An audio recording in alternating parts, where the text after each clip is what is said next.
And now, an Envision Financial podcast with Luke Smith on Canberra's 2CC. At 24 minutes to 5, and being Friday afternoon, it's time once again to welcome Luke Smith from Envision Financial with some pretty down sound advice. I would imagine between now and 5 o'clock, it hasn't failed us yet. Why should today be an exception? Well, let's have a crack. It's sunny outside and we're not at work, so, let's make the most of it. Who's not at work? I'm not at work. You're at work. You're always You working. think I'm here for my health? You're just here to liven it up on a Friday. How was your New Year? Yeah, it's good. Yeah, it was lovely. Very, very quiet. The kids had a good time, and I made sure I didn't go overboard because I had to spend 10 hours on New Year's Day in the sun at the Marina Rodeo, and that's not something that you want to do with a wild hangover. Having done it once, I vowed I would never do it again. So it was all kept in check. So it was really good. Okay, we're talking about why investing over time compounds your returns today. I think the term is we can drill down and we can unpack all that sort of stuff. There you go. Look at that. How's that for being modern? Yeah. Okay, it allows you to benefit from compound interest. That's investing over time. Yeah. Why is it so important for people to think long term on this one? Yeah, so I wanted to sort of bring this one out at the start of the year because one of the things I find regularly is I have mums and dads come in and I have grandparents come in, and the questions that I get are, well, what can I do for my children? What could I do for my grandson? What could I do for my granddaughter?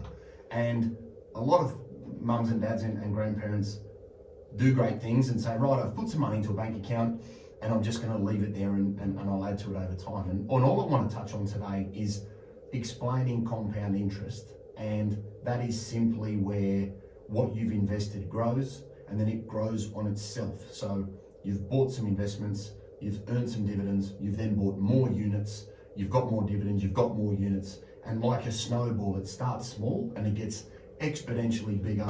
And one of the key attributes of its maximization is time. So what we're going to do today is we're going to look at some, what I think are relatively simple and attainable examples. Now, you could switch the numbers out in these examples to suit your situation. I've just picked the number at random. It's not saying this is how you need to do it, this is what you need to start. The nice thing about doing something over the longer term is that you can start really small and just add to it. And what I want people to take from today is doing something a little sooner and doing it over the longer term consistently. And really the benefits of that are that time is your friend. We all know that we've passed a lot faster than we like. So if you do start something, look to automate it. So if you said, okay, I'm going to start with $1,000 and I'm going to save $50, $100 a month, whatever you can do, start that right out of the gates and automate that transaction, because then you're investing regularly over time. And we know that markets go up and down. They can be volatile. So you don't want to try and just do it when markets are cheaper than they were before. You just want to do it regularly and consistently over time. And as you'll see with this example that I'll sort of walk us through as a bit of a number salad, it is exponentially better for you to take a longer term view and be consistent, because it'll maximize what you can do for your children, it'll maximize what you can do for your grandchildren. And if you do this correctly, it actually gives you your children or your grandchildren a phenomenal asset base to start from that they could then pick up and run with as they join the workforce and get to 30 and 35 or 25, whatever the number is. It's the act of starting, because the sooner you can start, the faster you can have this grow exponentially and then pass it like a baton to the next generation to set them up financially forever. Okay, so you've got an example here. Yep. I think it has a starting value of about $5,000. Yeah, so let's look at a scenario. Let's say you had $5,000. Now, it's an arbitrary number. You could start with $1,000, you could start with $500. It doesn't really matter. In this example, you have $5,000. We assume a 7% return, which is very attainable. There's a 10-year period, and let's say you put in $50 a month. Okay, that's quite attainable for most people. All right. Now, at the end of 10 years, the market value of that is about $11,500. All right. So we've more than doubled our money, and we haven't put in a significant amount that is. It's good to break it. Yeah, it's not unattainable. I'm not asking you to not eat. It's quite a small regular contribution, but it is regular. So if we look at 10 years of that, it's at 11,500. If you leave it alone for another 10 years, it leaps to 34,000. So that's an exponential increase because we started with 11 after 10 years.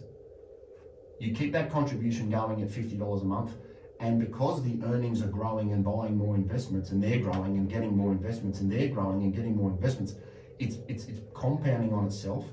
And at the end of that 10-year period, you've now got 34,000. So that's nearly 3 times in the same 10-year period. So we're 20 years in, we started with 5,000. We're now at 34,000.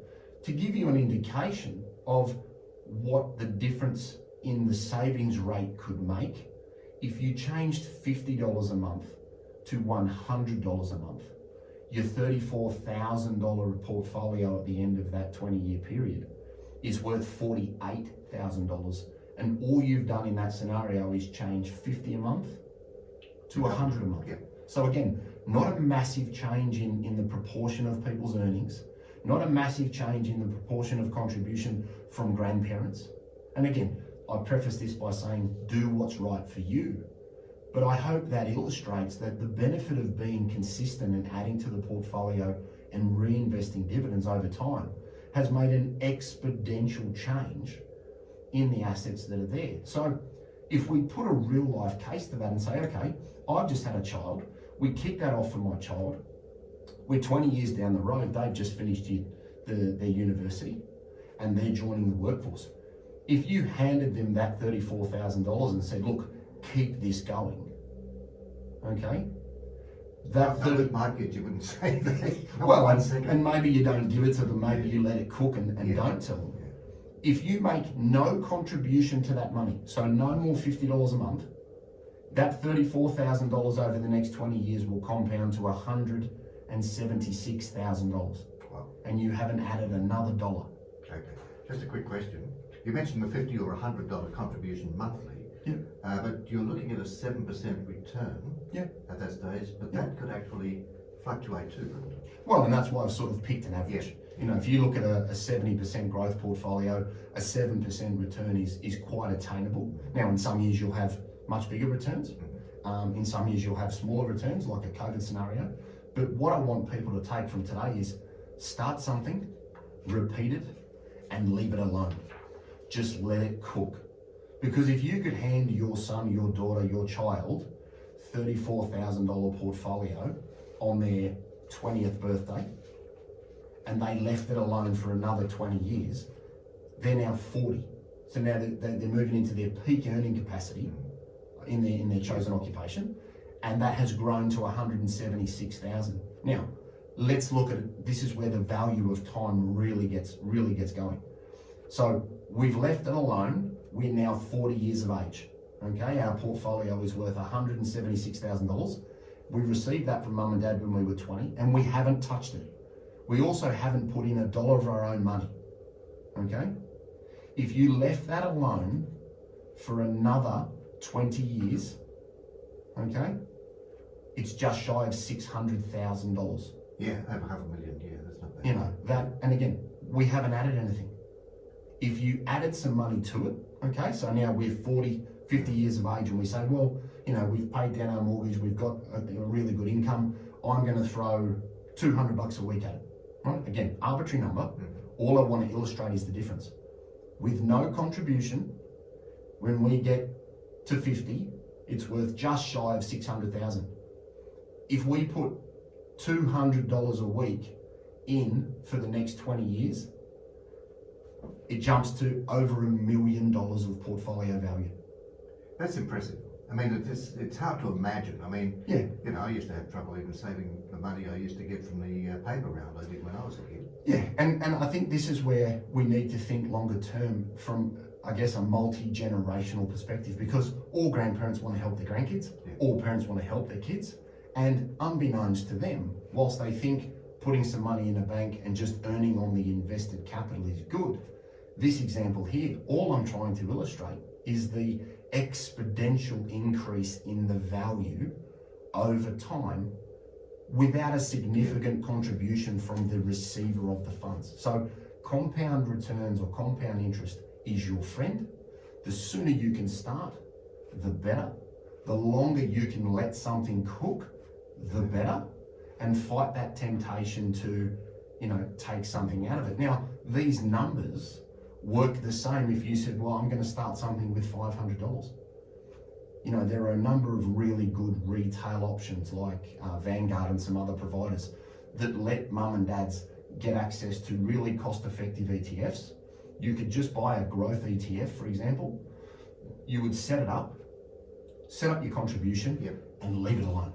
Okay. And I think that's what I want people to take from this is start something a little bit sooner with a little bit less, do whatever you can afford to do, and let it cook. Because the growth of those numbers are life-changing, and it's not a significant requirement to add huge amounts of money to it when you start sooner rather than later. Okay, we'll have to take a break, but we'll come back and talk about how people can actually set up something like this and to get it going in the first place.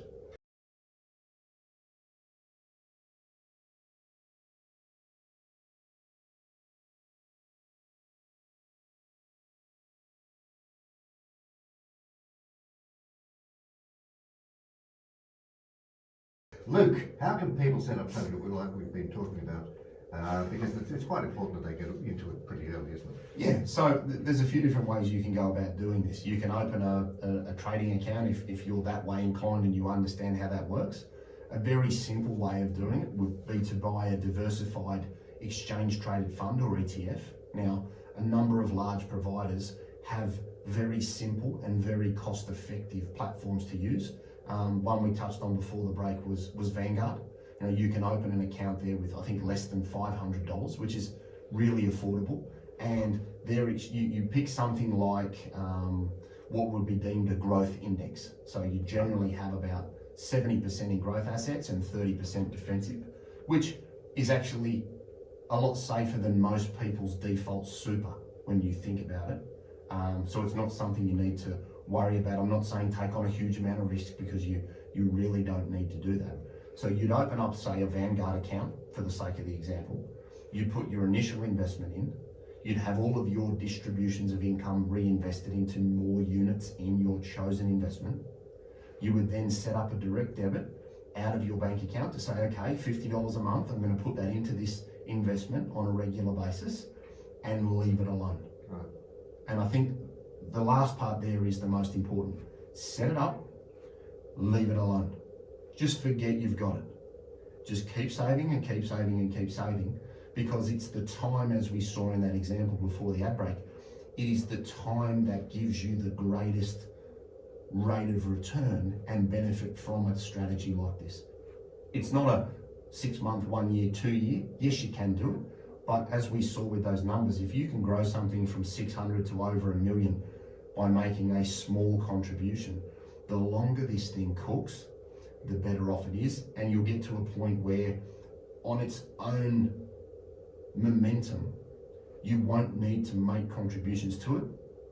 And I think, touching on that example before the outbreak, you'll actually end up with more outside of super than you probably will inside of super. That's how powerful this can be. Yeah. And that's, well, it depends of course on what kind of super package you're on. But that's pretty impressive. Yeah, it's again, I just want people to be aware of it and address that perennial question I have from parents and grandparents. What can I do for the kids? This is a great example of starting something small and knowing that, okay, it's for my kids, they can have it at 20 or 30, and by then you could have basically given them enough capital to set them up for forever, without making a huge outlay and impacting your own lifestyle. Question without notice, are many people taking this up? Are they seeing yeah, look, I think a lot of people do this accidentally, and I think people that are thinking longer term and thinking from a generational perspective do this a lot. I just want people to be aware of the fact that it is very powerful, and more importantly, you don't need a lot to start. I find a lot of people don't do things because they think they need 5,000 or they need 10,000 to kick it off. You really don't. Start with less, do it for longer. You can still have an exponential rate of return for the next generation. Okay, we've got a couple of minutes left. What about the takeouts, the key takeouts? Yeah, so set it up as soon as you can. Do whatever you can afford to do consistently. Don't go like a bull in a china shop and run your cash flow dry. Just do a little something a little sooner. Be consistent, automate it, forget you've got it, and then buy a diversified ETF as the vehicle to keep that investment very, very simple. There's no need to be buying all these different stocks and making it complicated. Just buy one well-diversified ETF and then let it bubble away with a regular contribution. And if you have the capacity to do a little bit more later, great, kick that off, because as we saw in the example, a little change can make a significant difference when you start to talk 10, 15, 20 years time. As you say, the longer it cooks, the better your chances. Exactly right. Okay, where can listeners, we've got a couple of minutes if you want to enlarge on that one. No, look, I think, again, they were the key takeouts. I appreciate, while you're driving to some of that, it's been a word salad today, or a number salad. I was sort of trying to avoid getting into too much detail with the figures, but I think if you see... I think the examples you gave were very...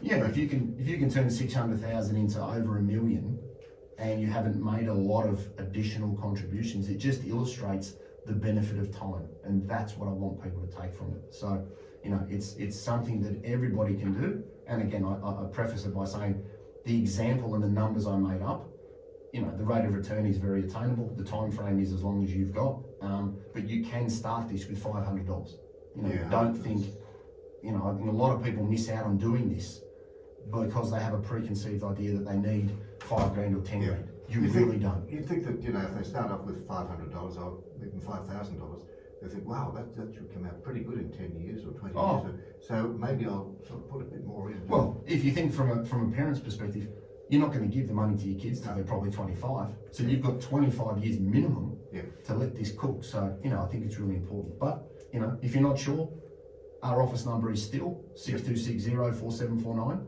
We've got envisionfinancial.com.au on the internet. We've got the podcast, The Strategy Stacker. Luke Talks Money. It's on iTunes and Spotify. We've got Envision Financial Canberra on YouTube.